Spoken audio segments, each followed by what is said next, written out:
તો જૂનાગઢ જિલ્લા પંચાયતના નવા પ્રમુખ તરીકે લીના કાવાણીએ વિધિવત ચાર્જ સંભાળ્યો છે। કલેક્ટર અને ડીડીઓની અધ્યક્ષતામાં યોજાયેલી પ્રક્રિયામાં ભાજપના તમામ 23 સભ્યોએ લીના કાવાણીને સમર્થન આપ્યું હતું। ચાર્જ સંભાળ્યા બાદ સભ્યો દ્વારા મોં મીઠું કરાવીને શુભેચ્છાઓ પાઠવવામાં આવી હતી। આ પ્રમુખ પદે આવતાની સાથે જ આગામી દિવસોમાં લોકોના ઉપયોગી વિકાસ કાર્યોને પ્રાથમિકતા આપવાનો વિશ્વાસ વ્યક્ત કર્યો હતો।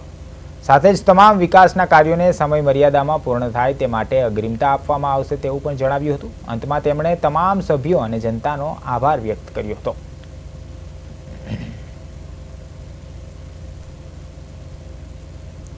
આજ રોજ 23/5/26 શનિવારના રોજ અમો દ્વારા જૂનાગઢ જિલ્લા પંચાયતના પ્રમુખ તરીકે કાર્યભાર સંભાળેલ છે।